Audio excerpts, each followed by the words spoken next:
welcome to this month's free webinar presented by Book Marketing Society on the topic of author branding, which really gets into the idea of how to leverage what's in your book to advance, or how to leverage the content of your book into other forms. So doing it within your brand and leveraging it into other formats. So this, we're going to really break it down as much as possible and take you through all of the steps for how to leverage how to build, create, and then leverage your brand. So in this presentation, we're going to talk about you, why branding is important. We're going to really dive into talking about branding. We're going to talk about beyond the page, which refers to the idea of taking the things in your books and using them in other ways. So podcasts, courses, webinars, that kind of stuff. And then finally, we'll talk about brand implementation.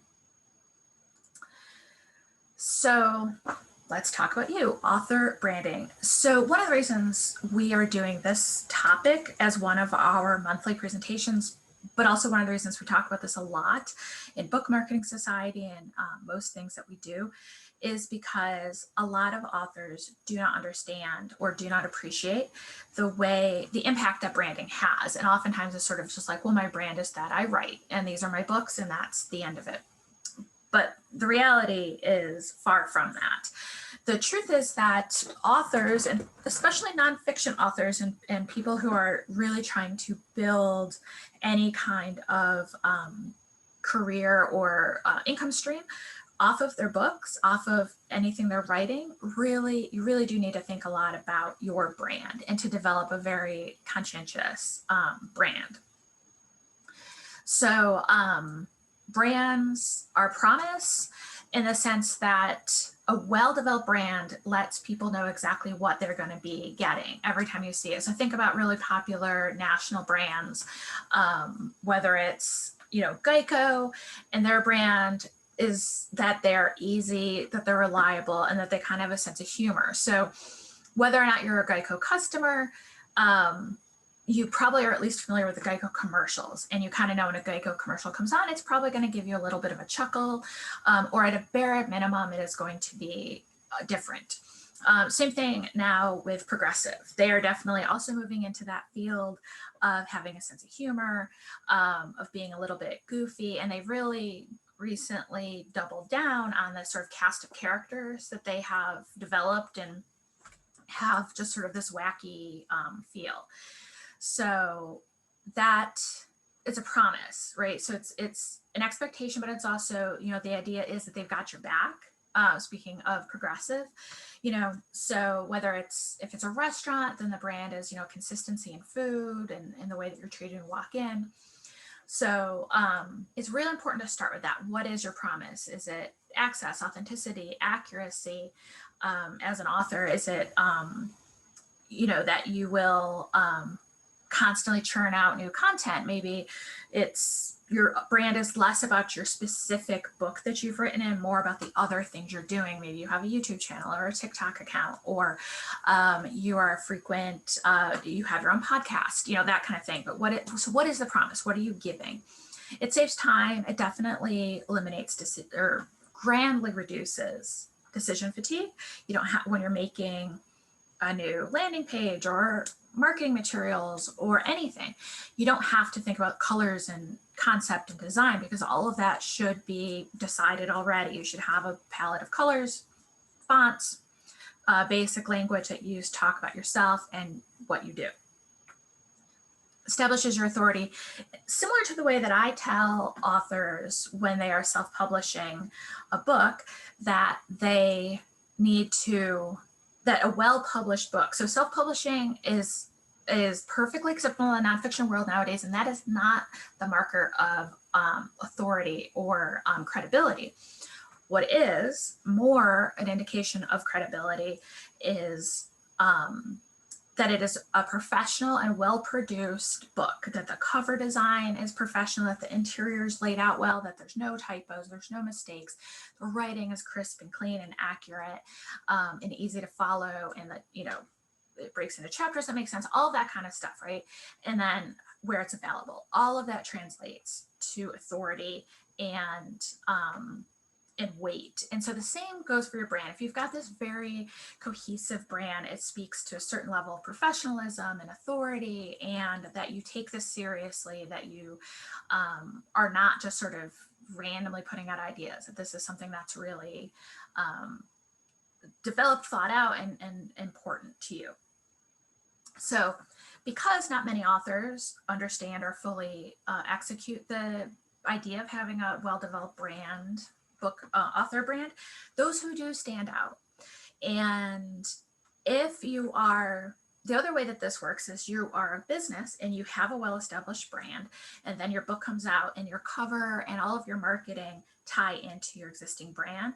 That also helps the book stand out. People who are familiar with their brand are going to sort of immediately recognize that book, even if they don't immediately know why. And so it's really important. So they create a consistent look and feel that goes back to authority. It makes it easy for people to know, like, and trust you. We see this in chains. So, every time you walk into a Starbucks, you're generally speaking going to get the same experience. Your coffee is going to be the same. The layout's going to be very similar. Your expectation for the employees is going to be very similar. McDonald's, whatever it is, it's the same. So you can go to any state in the country, and know what you're getting when you walk into a chain. And that's because of their branding, because they're very careful on every level of their branding, down to how the employees speak to customers. And so that establishes this know, like, and trust factor, which in any kind of marketing is really at the core of it. So, and then brands help the audience discover and share your books. So a lot of times with branding, they're connected with hashtags and keywords and that kind of thing. So someone who's interested in a similar brand, they may find it. And also, it looks professional, it looks authentic, and it makes it a lot easier to share it with someone else when you feel confident in what you're sharing. So as Jeff Bezos says, branding is what people say about you when you're not in the room. And this definitely goes back to that know, like, and trust factor that I just mentioned. So you really want to think about how are people, what messages do you want to communicate, and what values do you want people to understand from your brand? So what does it mean to have an author brand? It is a combination of all of these factors. So your story, who are you? How did you come to this place and time, your book or your company? If you are building a brand around a business and then you're writing the book as a piece of that brand or as a piece of growing your business, then your story is going to be about your business, and then segue into discussing your book, why you wrote the book, what your objectives are for the book, that kind of thing. So colors and fonts, that is sort of what most people think about when we think about the idea of branding, is colors and fonts. And it really is important. So there's all spectrum of how you can create this. So you can hire a professional. They could create custom fonts. That is definitely a way to stand out and not risk being confused with anybody else's brand. They can also, not exactly custom colors, but very minute shades of colors. Oftentimes professionals can guide you in a sense of, what the image that you're trying to project is, what you want people to take away from your brand, and they can guide you towards colors and fonts that will support that will go with that. So, but making that decision in the colors, you can have 2 colors, you can have 4 colors, 6 colors, too many colors can get to be hard to know where to put them together. Generally speaking, I think having between 2 and 4, with 2 of those colors being sort of neutrals, like a gray, a certain shade of gray, or an off-white or a light brown, that kind of thing is almost a background color. So then once you've got all of that established, that's sort of the infrastructure of your brand. The next piece is visibility. So where is this going? Do you have a website? Do you have a landing page? A logo? obviously is also core once you have your colors and your fonts and you know what the impression you're trying to give. Then you develop a logo. I highly recommend personally just that you do go to a professional to get your logo developed, because that's something you want to hold on to for a really long time. You can even evolve your colors, you can evolve your fonts, but ideally your logo is going to be something that really hangs in there. So, and again, it's not just about having a graphic designer create the logo, but just a professional, someone who's professional experience in creating logos can take all of the things that you want to communicate and then turn out something that is better than what you might have done yourself or been able to pull off of, Canva or one of these other sort of logo creators. So, so that's definitely part of visibility, but then what else is it going to be? Obviously carrying it through on your social media, on, if you have YouTube, podcast, all that stuff, just making sure that it's all out there. And then from there, connecting with your audience and with the people who will resonate with your brand. So why is branding important? It is important for your books because it will help you reach your readers. It'll help you connect with them and let them know about you, about your book, whether they already know your brand because it's part of your business, or because the way you've constructed your brand will speak to them.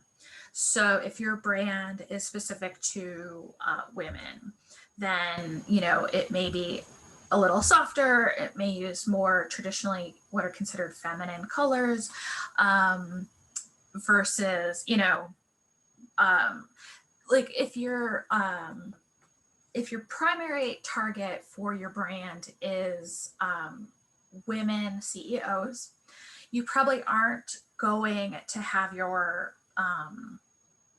brand be like black, heavy black, or just a really dark, intense colors. You're probably not going to use like a camo patterns. I don't want to get into like weird stereotypes, but that doesn't generally speak to female CEOs. It doesn't have to be pink and yellow by any stretch to speak to women, but it's just that kind of thing. You want it to be where they see it and I sort of get an immediate gut reaction of this is something I want to look at again or learn more about, or this somehow resonates with me, versus something that does not. So you want to know your audience and you want to know what they are going to look for in your brand to make sure that you are communicating effectively. So branding is also very important for networking. It'll include the messaging for your book. It's a good conversation starter. You want to know when someone says to you, what is your book about? You want to be able to answer it quickly and confidently, and generally speaking, using the same language every time. You don't want to, if you're at like an event and you're talking to multiple people, or you're on a digital networking and, sort of cycling through a lot of people, you don't want to have to every time be kind of stumbling and reinventing what your book is about.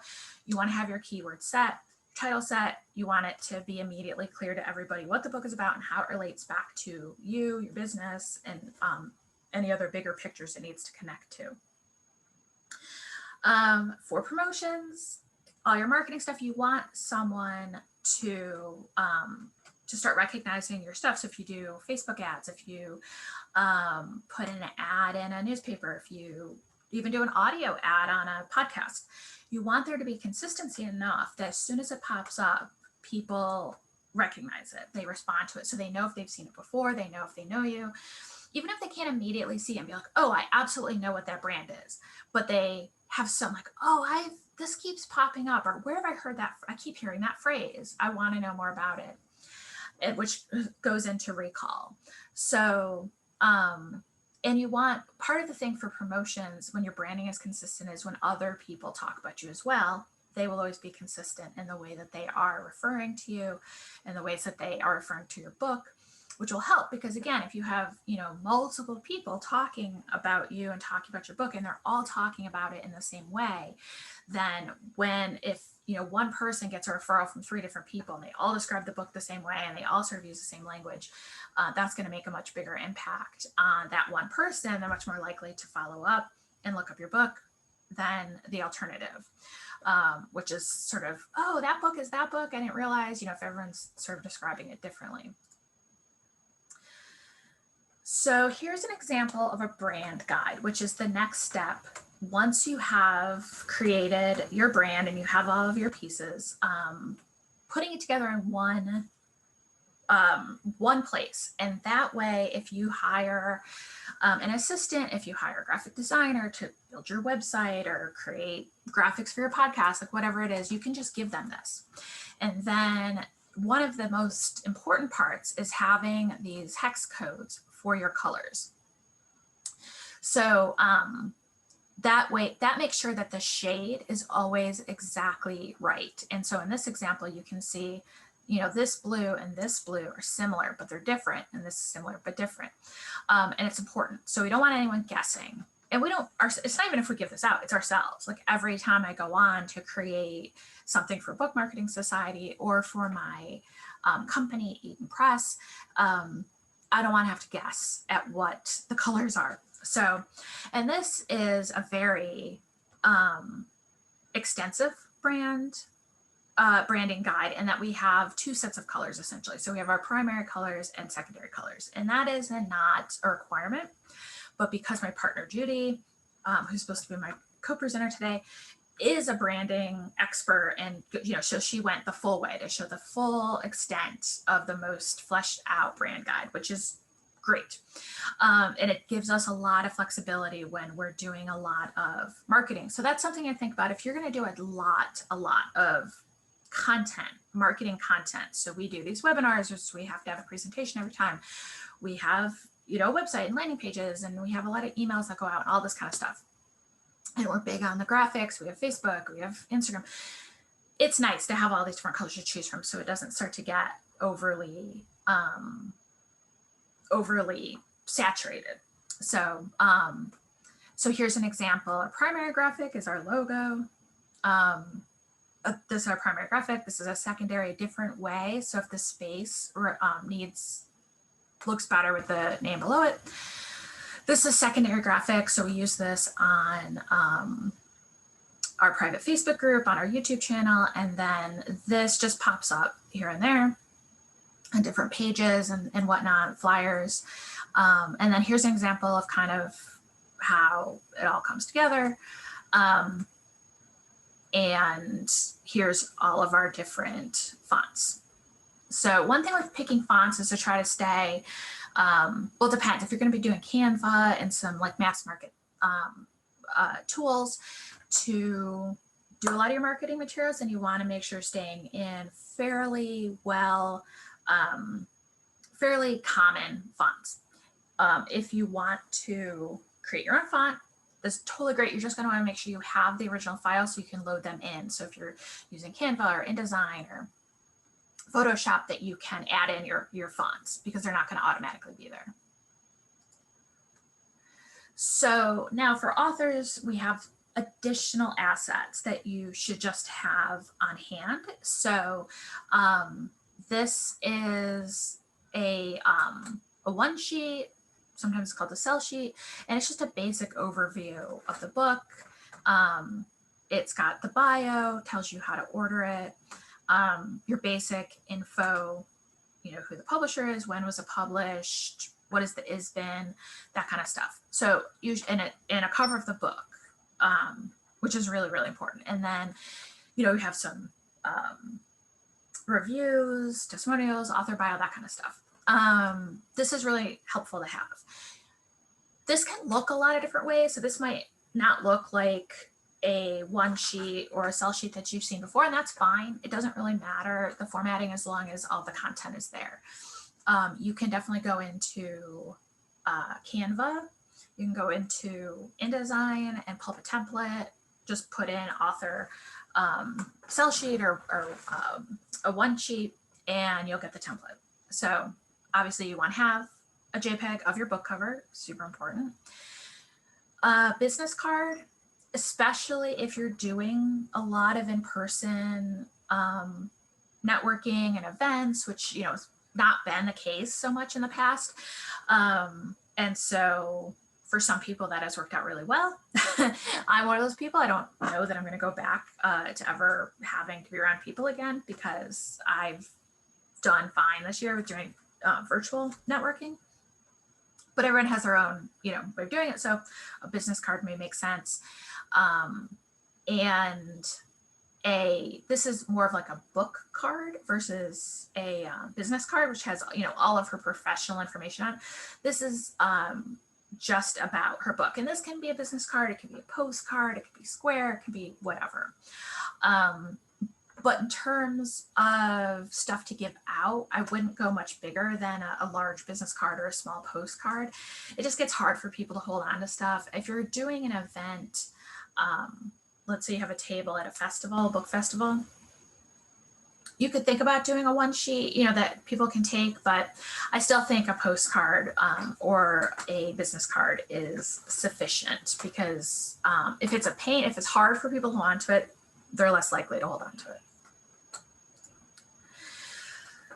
So what is your author platform? We ask that question a lot. What are your platforms? And the definition and stuff varies. But it is an ability to sell books because of who you are or who you can reach. So sometimes platform refers literally to the platforms that you are operating off of, such as social media. So is your platform Facebook, or is your platform TikTok, or is your platform YouTube? But the other way that we talk about it is just the more like metaphorical way, which is to say that it is the platform you've built. So your credibility, your sustainability, and that gets built off of your brand and your execution of that brand, living that brand. So that is the who you are and who you can reach. So the who you are is your brand and how you present yourself, and the who you can reach is also your brand, but then segues into literal platforms a little bit more. So your platforms grow from your body of work or from producing great work. So it matters. Everything is sort of a little bit intertwined with each other, but it doesn't matter how you're doing it, the kind of work you're putting out there, and the ways in which you're choosing to connect with your audience. So the most important question behind all of this is, who is my target audience? And how do I relate to their interests and needs? So that is going to tell you a lot. If not every audience is on Facebook, not every audience is on Instagram, not every audience is on Twitter. So you need to figure out where your audience is. They're probably on some platform. I've never yet met or heard tell of an author who's been able to be successful through no social media platforms. So that definitely is the reality of our world. So, but find the one. So there's no sense in putting all your time and effort into developing a robust Instagram account if your audience is not on Instagram. So you have to do some research, and you have to try to learn who they are and where they are. So it's very different. Instagram to Facebook to Twitter to TikTok to YouTube to Pinterest, it's different people in all of them. So you have to do your homework. And then how does each piece of my platform help me get more visibility and reach my audience? So authors who target moms, for example, a lot of that is on Facebook, and now a lot of it is on TikTok in the last year. And TikTok gets dismissed endlessly as just like a kid's platform or something goofy or weird. But the reality is it's generating, at this point, probably billions of dollars for people, for business owners, for authors, for artists. It is a powerful business generation tool. And that's where a lot of moms are. They all went there during the pandemic, and they have stayed.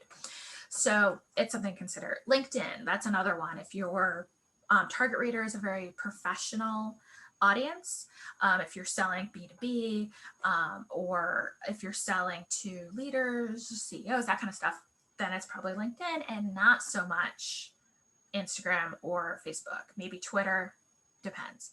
So the bottom line is you have to kind of figure it out and build that platform. So you want to be putting your effort into, into the right things. So that also goes, how important is your website?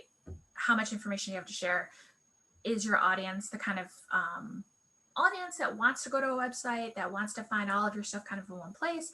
Are they fine with just having it be a Facebook page or just a landing page and not a well built out website? So the only right answer is that it is what your audience needs, and it's how you're going to connect with them. So what do the people in my audience have in common? Oh, we have someone joining us. So thinking about the things they have in common is going to help you figure this out. It's going to help you decide what are the right platforms. And it may be, the other piece of it is that you need to build your platform that you can manage. And so you could do your research and find out, my target readers are on Facebook, and they're also on Instagram, and they're also on LinkedIn. And you might not have the capacity to fully invest in all of those platforms. So then you're going to have to dig deeper and say, where are the majority of them? What are the ones who have the most in common? Like, where are they? And what is it? And then once you've kind of figured that out, the next step is thinking about your content. And that is really where the magic starts to happen. So you have to start thinking about, why do they need what you're giving them? Why do they need your authority, your book, your brand, your business? What problem are you solving for them? What information are you providing for them that they can't get anywhere else? And chances are you should have done some of this work before you wrote your book, or while you're writing your book and working up your specific book marketing plan. So for a lot of people, you already know some of the answers to these questions of what they're looking for from you. But that, when you know that, you can focus your content on, as you build your platform, on answering that question and making sure that anybody who comes across you, any of your marketing, your platform, immediately understands what it is you're offering them. So, and then thinking about your platform in terms of specifically getting more visibility and reaching my audience. So what's attracting their attention? So this is after you've started putting out content, after you've started establishing and building. Oh, here we go. We're let in one other person. After you've started doing that, what's hitting and what's connecting. And then you start to see, like, what is attracting their attention, what tiny bits of action. And so then from there, it's about consistency, and it's about continuing to move forward and continuing to do it. And that's where, to be honest, most authors kind of lose the thread. And it's that consistency part that's the problem. And so one way of breaking it down is thinking about, what's one thing you can do to get their attention and get in front of them in the next 12 hours and then the next 7 days. So my co-presenter, Judy, has joined us. And so Judy, would you like to, I just kind of finished this slide, but if you want to add more, or if you just want to jump in on the next slide. Let me go to the next. Well, I would love for people to, do you have your comment? What would you do right now in the next 24 hours to get attention? How are you going to reach out? You can unmute yourself or put it in the chat, either way, but I really want you to take concrete action, because ideas without action don't mean anything. You're not ever going to move the needle. And so I'm looking for the smallest thing you could do in the next 12 hours. Okay, then I guess, well, let me see. I don't have my chat up, so let me see if we're getting comments in there. Just one thing you can do that's really super simple. It might be a phone call. It might be that you post something on Instagram related to what your message is. Okay, then we're gonna move on, and but I do encourage you to be concrete in your thinking. Oh, you've got the slides up, so Yeah. I know. I'm going. Why can't I do that? I can't do I that. I'll make you a host as your I apologize. I apologize. I'm going to tell you the truth. I spaced out, and I was thinking noon, not 11. mm, I know, not your fault. It's my fault. that So happens. all of these are the components of your brand. It is not one thing, it's really solidly who you are, who you speak to, and how you do it. So, just as there are conventions with your genre, your writing style is your unique way of expressing yourself along with your personality. And the readers you want to connect with also have these components, and then how your writing influences your work and how it fits in with everything you do. So that is critical. That is critical to do. We had um a comment in the chat from your last oh slide. So yeah, Rebecca says that one thing she can do in the next 24 hours is post a gratitude comment for those who have purchased my book and include the link for others to buy. that is brilliant, because right there you are saying something great. And I think, I don't know, Rebecca, if you've heard me say this before, when we express gratitude, it not only is a thank you to that person, but it makes us feel better. It will change your brain. And so that is a really wonderful way to move it forward. And it's easy. It'll take you less than 5 minutes. I think you should be able to control the slides, Oh, okay. Hold on a second.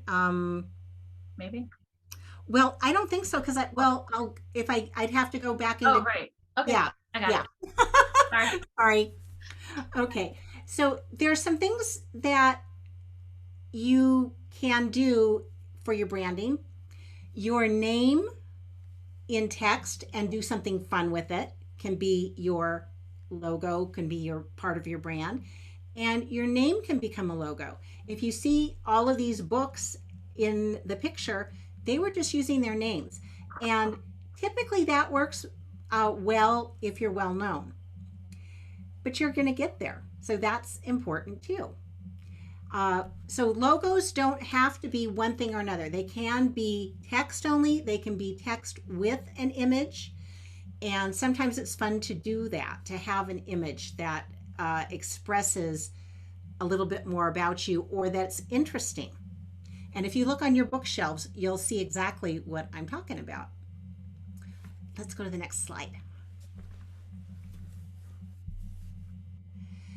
Here is a series of books that are all written by the same author.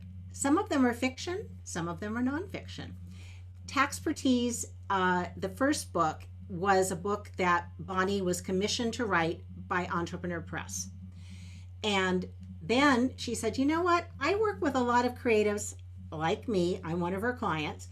And she realized we don't think the same way as a lot of other business owners do. And so she put it in a more playful way, but there are exercises at the end of each chapter. But if you'll notice, the colors are the same, the typeface is the same, the imaging. You could pick up any of these books and go, oh, that's a Taxpertise book. And when you're writing a series, that is helpful because each book sells the other one. And if we can go to the next slide, I'll show you another example of a series. These are another client of mine, Deborah Myers, and the Easy Self-Help Acupressure books. We started with her image of the little girl with the, because she does something called the daily clean your house flow. So your body's your house. So she wants to get that clean, and you need to sweep out the crap. So each of the headers is very similar. The colors are different, so distinguishing the books. But if you'll notice, all the similarities between these, the same typeface, the same formatting, it helps to sell this each book has a slightly different flavor so people can see that clearly. And then here's some of the different ways people are going to partake of your brand. The book, it's on the bookshelf. You can read, it's also in digital form, so you can read it on your phone or your tablet. And so you want to think about, how is my brand showing up in all the places people will be consuming it? So that can make a difference too. And you've probably heard this before. When you're looking at your book covers, teeny tiny, 1 inch by 1 inch. Take a look at Kindle, take a look at iBooks, take a look at Barnes & Noble, and you're going to see a very, very tiny image. And if that image isn't clear and that you can't see it and read it so that you get it really fast, you need to go back to the drawing board. So your brand needs to work in a multitude of sizes and places.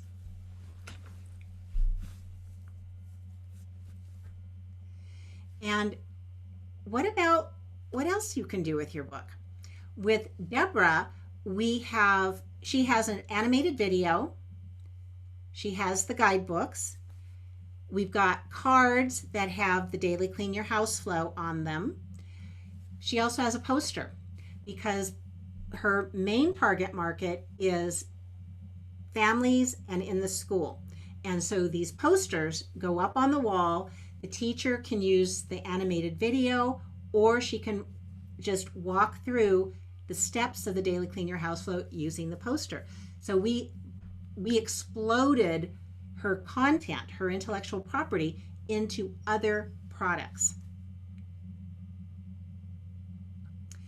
And here is Deborah's Amazon Author Central page.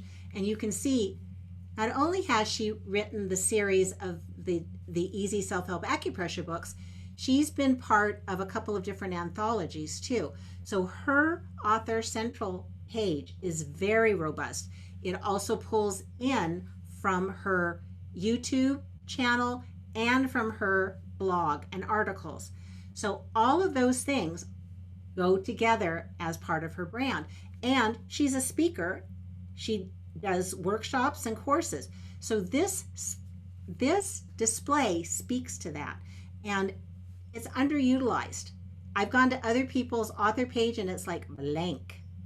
There's no picture, there's nothing going on there.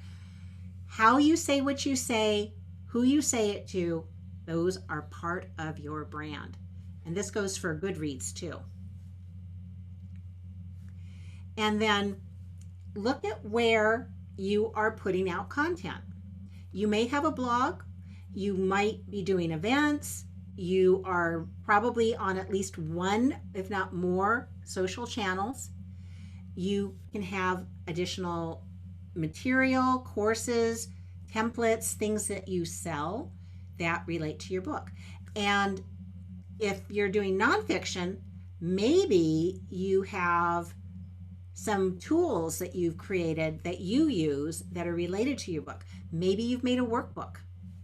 So it's really up to you how you serve your community, but think about, what do they need to make the best use of the material that you've put together. Okay.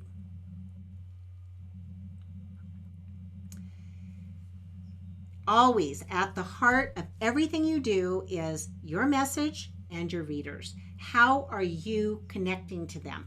What do they need? What do they want? What do they love? And if you focus on, here's my message, here's who I help, you're going to be ahead of the game every time. And then you get to have fun. Why don't we go to, actually I want to, let's not do this at the moment, because I want to talk a little bit more about that. And I saw your note, Meredith, so maybe you want to talk about that before we go to that slide. Sure. Okay.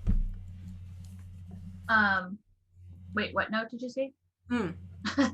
In Slack. Your Slack note this morning. I still don't know what. Okay. Oh, in Slack you messaged me. Yes. About what? about membership. Here, I'm going to grab it. Hang on a second. I can get there. I can get there fast. I don't think I did message you this morning. Oh, I'm sorry. It popped up this morning. Never mind. Just never mind. I apologize for that. Um, One of the reasons we are building the society is we know that we write in pretty much in silence by ourselves, and when we start to think about how do I reach my audience, how do I connect with them, that can be kind of a sticky point. And there's the accountability factor. You know what you need to do, but are you building the steps to make you, not to make you, are you building in the ways that you can turn that, here's what I want, into something that's actionable? And it's possible to do that. It's easier to do it when you do it with other people, because you'll hear what they're doing, you'll hear how they're, moving forward. And problem solving, I have to admit this, when I hear somebody else's issue and I'm looking at what they're struggling with, I can usually come up with an answer for them. When I try to do it for myself, all the little voices start yelling at me saying, who are you to do this? And why are you doing that? No, no, no, you can't. Somebody along the way said, you can't promote your book. You don't know how to do this. This is hard. This is horrible. Why are you even bothering? Or you have sunk so much money into thinking somebody else is going to do it for you, and you don't get the results you want. When in truth, you really want to reach your readers. You want to make a difference. Maybe it's in building your business. Maybe it is in transforming people's lives. But doing it by yourself is probably not working. And in a group, you have support, you have a sounding board, you have a safe place to experiment. So I think that was really what we were looking at. And I like working with, how do you talk to people? Meredith likes working with, how do you get the book written? How do you put all those ideas together so that you have a solid book that's going to make a difference in your business? And whether it's fiction or nonfiction, if you start with your audience, it always will make a difference. So we're focused on helping you connect with your audience and doing it in ways that are doable, taking action, not just thinking about it. Okay, now I think we're ready to roll on. So with your permission, we're going to just share a little bit about the society. We've got 3 levels. Some people are just starting out. So we thought that the emerging author platform will help get you started. If you are already farther in your journey and maybe you've already published and you've got more than one book in mind, then the evolving author membership would make sense. And at that level, not only do you get to attend events, you also get Meredith's time and my time every month. You get a half an hour of each of our time, and the cost per membership for that month, that's less than you would pay for that half hour if you just booked with us individually. And if you're super serious and ready to roll, the Eminent Author membership is a deal of the century, because you're getting 60 minutes, you're getting a full hour, in addition to the webinars, to our Facebook group where you can have conversations with other members, and we've got some new things coming up. So one of the things that'll be happening this month is the What If Wednesday. We're going to take what we were doing here today with some step-by-step exercises. So you're going to have actionable ways that you can connect. You're going to get out of the box. You're not going to be worried about, well, I don't know how to do that, or what does that cost, or any of those things. We're working to bring to you that, oh my God, I never thought of that. What a fun thing to do. And I'm ready to go. And now you know how to go about it. You know what to do. Let's move on to the next slide. So you know how to connect with us. Yes, I Okay. just want to add really quickly that with the Make It Happen Wednesdays for Book Society member, for Book Marketing Society members, it is free. If you're not a member, you can pay to participate. So it's open to everybody, but it is a benefit of membership. And also some other benefits, as you see for the top level, any other courses like that that we create will be free.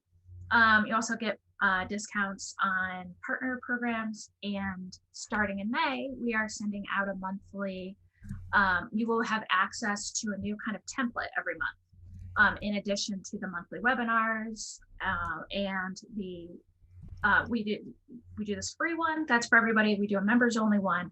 Members get access to both webinars. So just making sure we're covering all the ins and outs. Yeah. So we know that marketing can be difficult. I mean, we have to do marketing too. And we want to make it easy for you.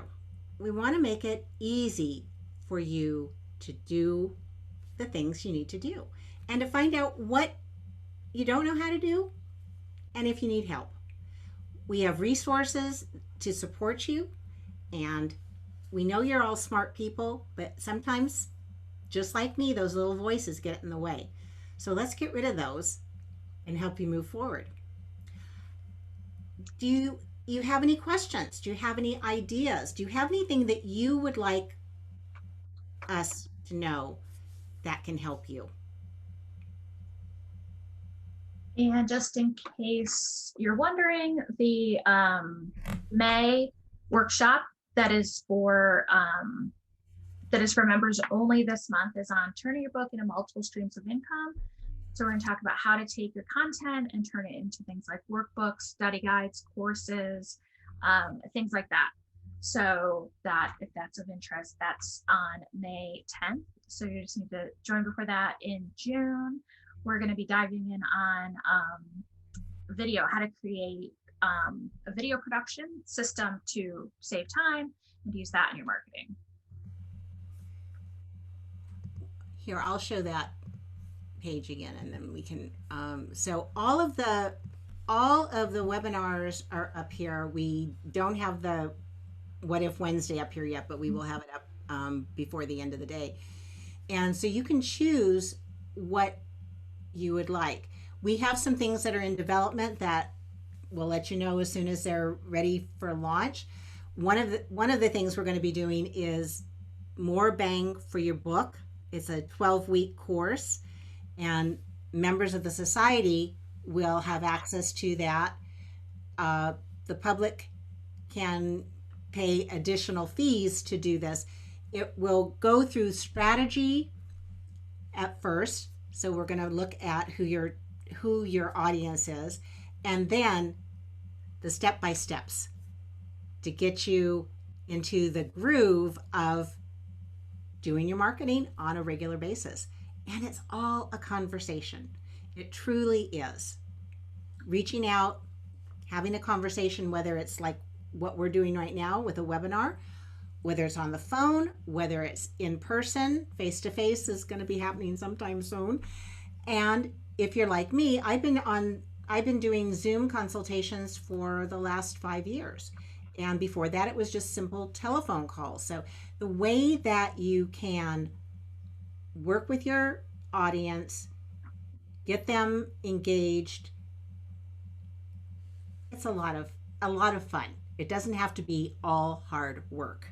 And you can do it without giving up the rest of your life. Exactly. So we've got about 4 minutes. So if anyone has any questions, then we can do that, or we can just let you go back to your lives. So there's a Facebook group for Book Marketing Society too, as a way for people to connect with each other on your own time, not just through the program. So I'll mention that. Yep. All right. I don't think we have any questions. So that's fine. That's great. All right. Well, thank you both for coming, and you will be receiving a link. This is actually going to go up on our YouTube page, and so you'll receive an email in the next couple of days that will have a link to our YouTube channel where you can review this and all of the other workshops that we've done so far this year. So Thank you for coming. you're welcome. Thank you.